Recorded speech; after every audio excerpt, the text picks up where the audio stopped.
জেনজির নেতৃত্বে নেপালে গত দুদিন ধরে চলছে আন্দোলন, আর এই আন্দোলনের মুখে পদত্যাগ করতে বাধ্য হয়েছেন দেশটির প্রধানমন্ত্রী কেপি শর্মা ওলি।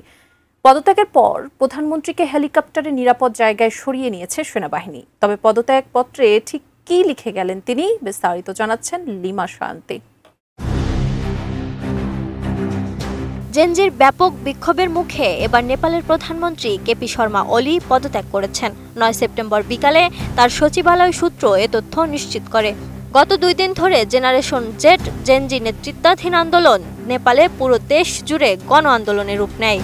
এর আগে 8 সেপ্টেম্বর ফেডারেল পার্লামেন্ট ভবনের সামনে ও কাঠমান্ডুর বিভিন্ন এলাকায় আন্দোলনকারীদের সঙ্গে নিরাপত্তা বাহিনীর সংঘর্ষে অন্তত 19 জন নিহত ও 500 জনেরও বেশি আহত হন।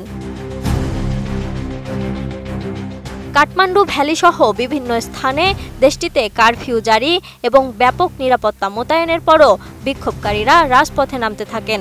এতে নেপাল সরকারের ওপর চাপ আরও বাড়তে থাকে। এ অবস্থায় দেশটির রাষ্ট্রপতি রামচন্দ্র পৌডেলের কাছে পদত্যাগপত্র জমা দেন ওলি। চিঠিতে তিনি দেশের বিশেষ পরিস্থিতির কথা স্বীকার করে সাংবিধানিক সমাধানের প্রয়োজনীয়তার কথা উল্লেখ করেন। পদত্যাগপত্রে নেপালের সদ্য পদত্যাগ করা প্রধানমন্ত্রী লিখেছেন, তিনি নেপালি 2081 সালের 31 আষাঢ় থেকে 14 জুলাই 2024 পর্যন্ত সংবিধানের 76(2) ধারা অনুযায়ী প্রধানমন্ত্রী নিযুক্ত হন। বর্তমানে দেশের বিরাজমান অস্বাভাবিক পরিস্থিতির জন্য সাংবিধানিক ও রাজনৈতিক সমাধানের প্রয়োজনে সবকিছু সহজতর করার লক্ষ্যে সংবিধানের 77(1) ক ধারা অনুযায়ী তিনি অবিলম্বে প্রধানমন্ত্রী পদ থেকে পদত্যাগ করছেন। বসুন্ধরা টিস্যু, অশুদ্ধতার বিরুদ্ধে এক বিন্দুও ছাড় নয়।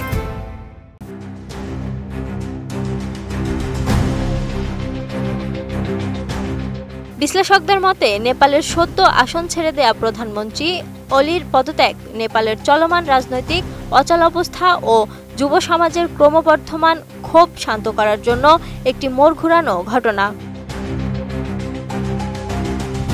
এদিকে ওলি নেতৃত্বাধীন সরকারের মন্ত্রীদের সেনাবাহিনীর হেলিকপ্টারে করে তাদের বাসভবন থেকে বিমানবন্দরে নিয়ে যাওয়া হয়েছে। অন্তত 5টি হেলিকপ্টার এই কাজে নিযুক্ত হয়েছে। কাঠমান্ডু, ললিতপুর ও ভক্তপুরে কারফিউ জারি থাকা অবস্থায় এই পদক্ষেপ নেওয়া হয়েছে। এদিকে কাঠমান্ডুর দক্ষিণে অবস্থিত ভৈসে পার্টির মন্ত্রী আবাসন এলাকা থেকে প্রায় 1 ডজন সেনা হেলিকপ্টার কাঠমান্ডু আন্তর্জাতিক বিমানবন্দর অভিমুখে রওনা হয়েছে, যেখানে মন্ত্রীদের নিরাপদে সরিয়ে নেওয়া হচ্ছে।